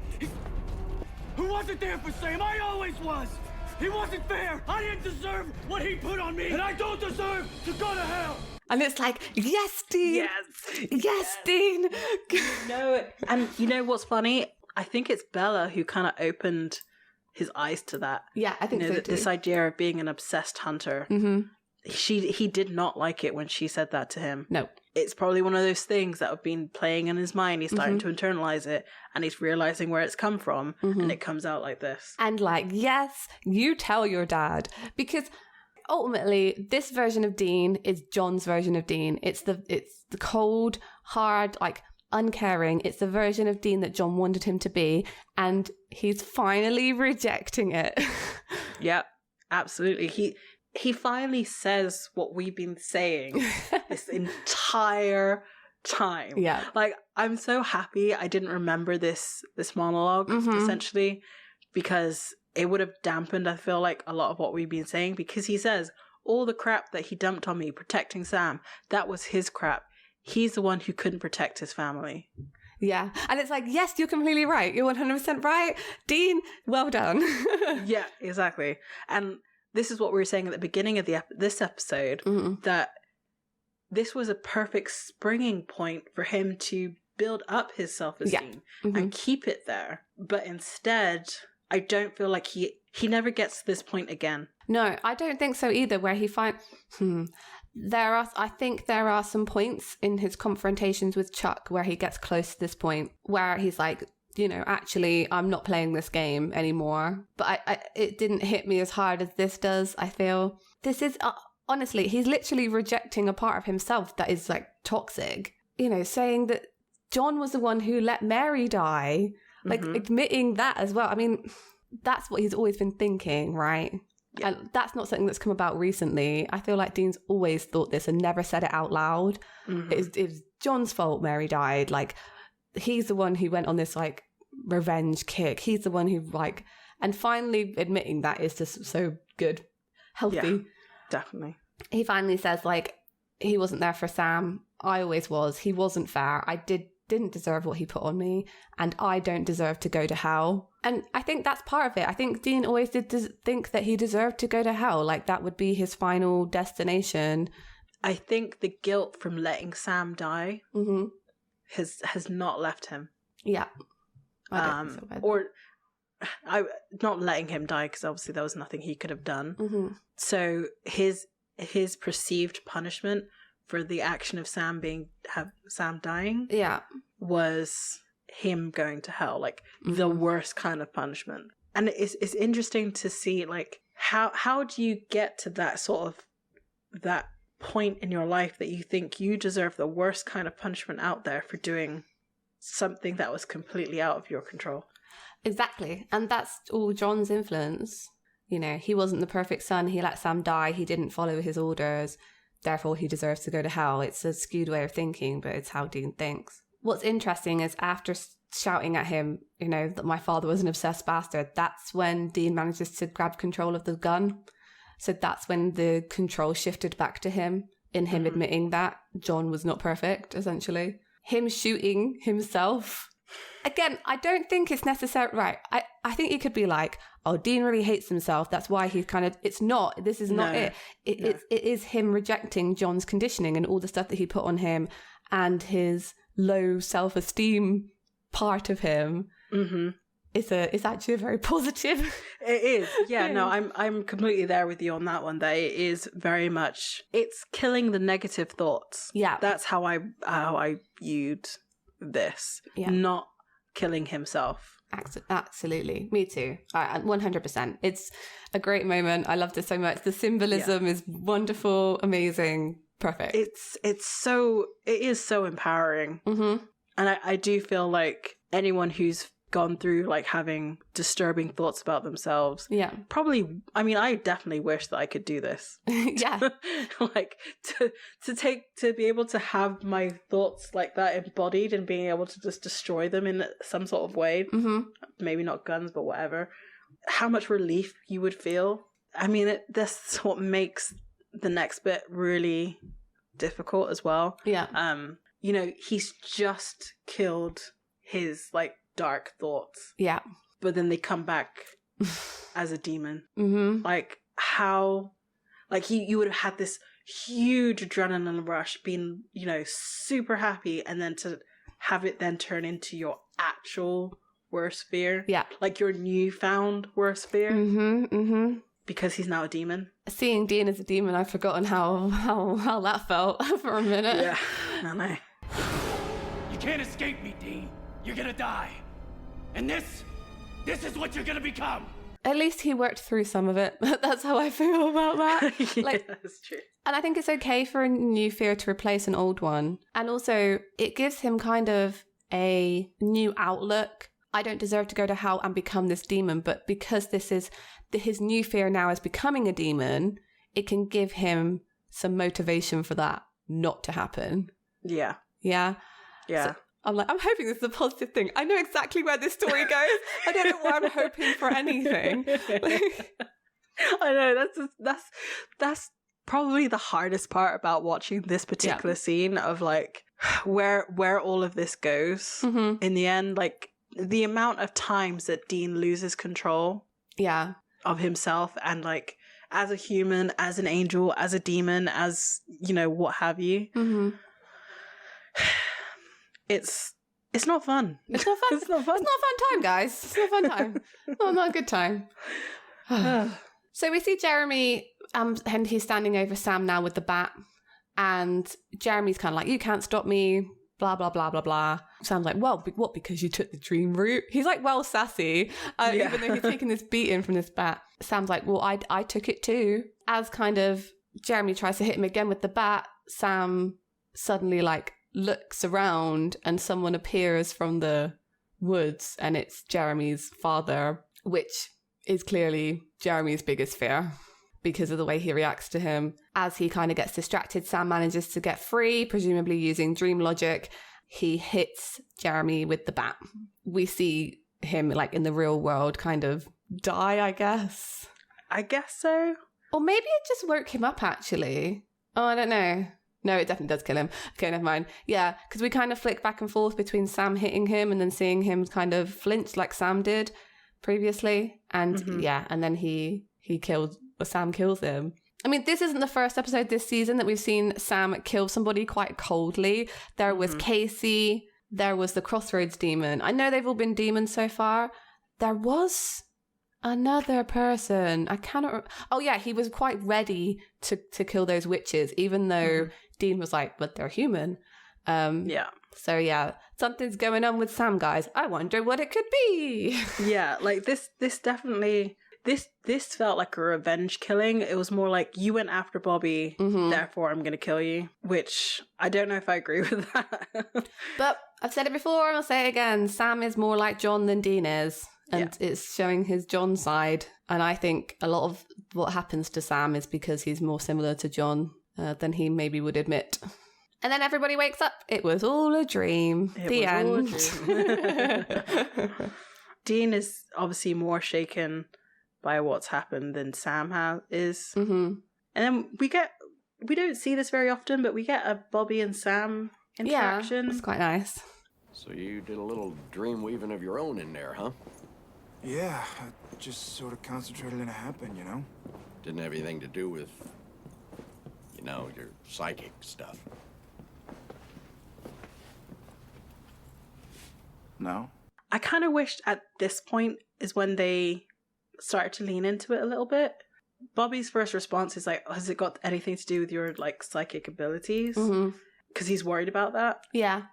But I feel like had they been like, oh, he's pretty good at exercising demons and, like, understanding spells, maybe he's got some talent for it rather than, like, be afraid of the psychic powers.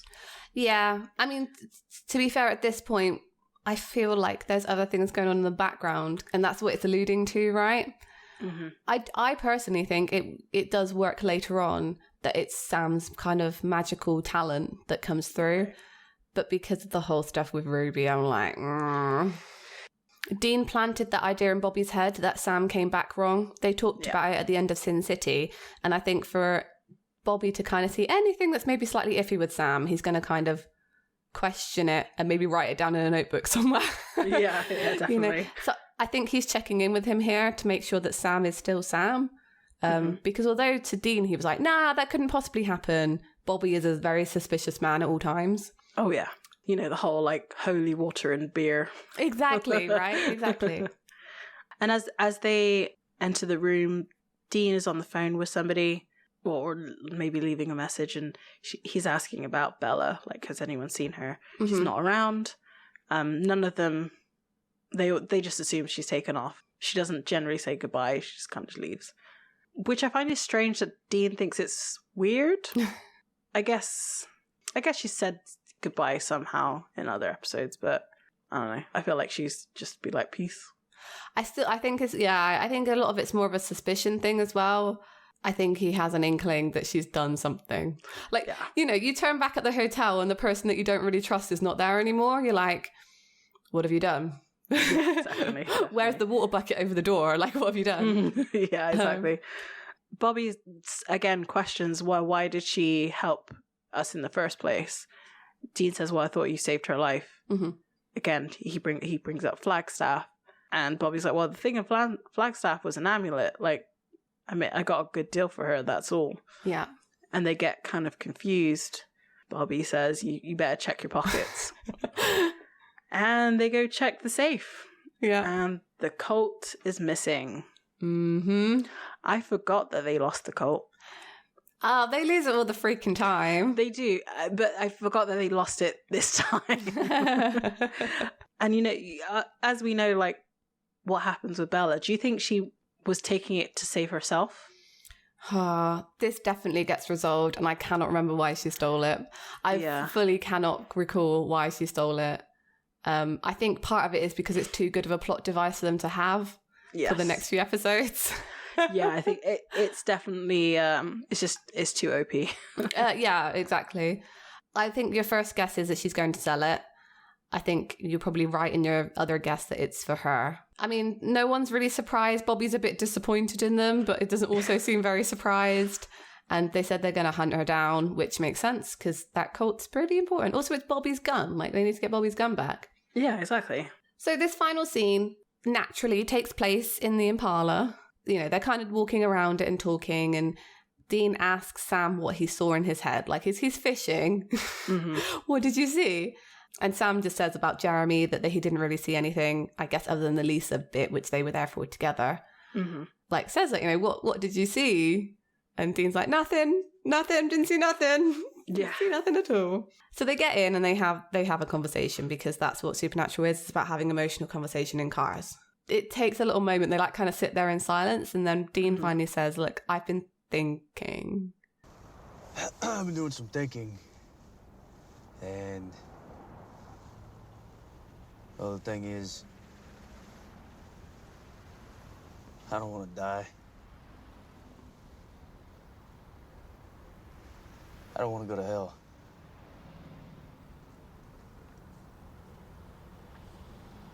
All right, yeah.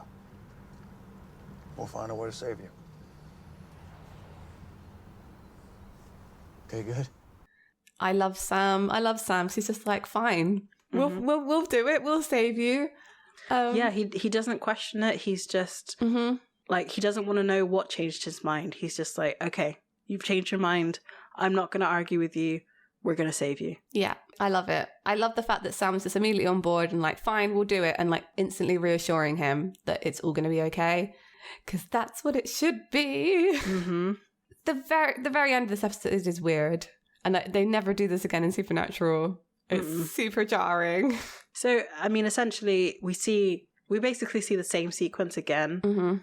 Or hear it, rather. This is on loop in Dean's mind. Yes, that makes sense. And that's what we're hearing. Because Dream Dean says, you can't escape me, Dean. And it's full on black and white. Yeah. Black and white is used very sparingly and for a reason. You can't escape me, Dean. You're gonna die. And this is what you're gonna become. And then we see Demon Dean. The episode ends with Demon Dean snapping his fingers. Yeah. And this is what I meant about taking control. Snapping the fingers is a very significant act in Supernatural.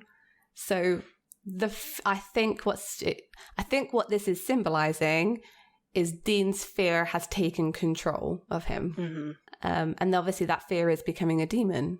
So he's going to try and do everything in his power not to become a demon. I do wonder. So, you know, there's that saying, I don't know exactly what the saying is, but like you'll find the thing you're not looking for on the path that you choose, or something like that. So by deciding to try and stop going to hell actually makes him go to hell because that's his fear. Annabelle, why would you say that?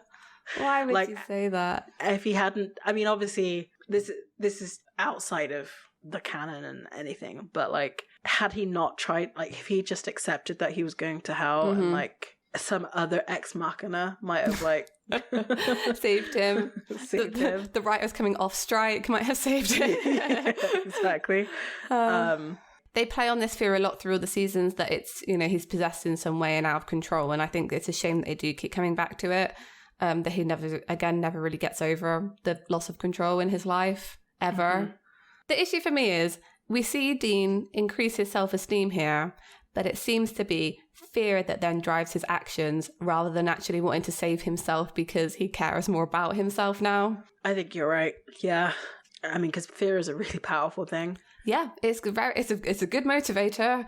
Yeah. You know, for Dean, I think the possession is the bit that's like the scary bit. I think for Sam, it's becoming someone he doesn't recognize. For example, let's go Luke Skywalker, let's go full Star Wars. For Sam, it's becoming a Sith by his own actions, right? For him traveling that path and then doing something terrible that he wouldn't have done previously. Whereas for Dean, it's being kind of jumped to that point by somebody else through a loss of control and autonomy. So I think their fears are similar but different in how they get there, if that makes sense. But I mean, this episode was so good, right? I loved it so much. It's one of my favorites of season 3 and probably one of my favorite episodes of Supernatural ever.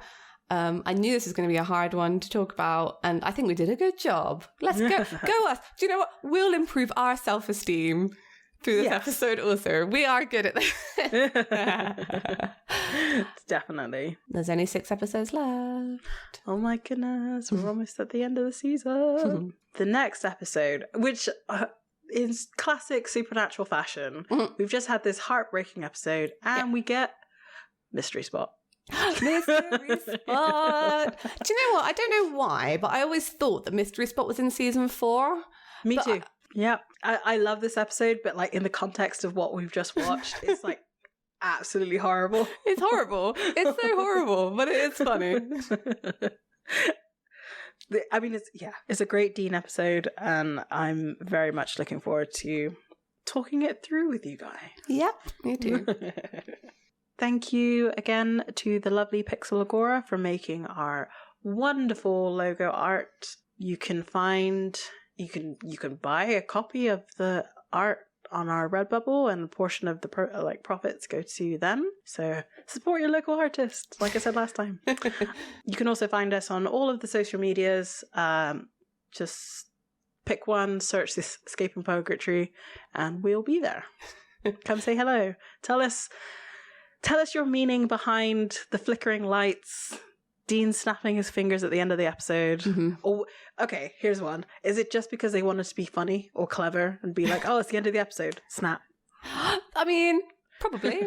that was probably it. There's certain decisions made in this was just to be cool. You know I'm going to bring up snapping fingers every time it comes up now. Yeah. Okay, so this week in our trek through Purgatory, we found ourselves in a really strange land, and we went on all these magical adventures, but then we woke up. So next week, maybe we'll make some more progress, and hopefully we'll find our way out. Bye. Bye.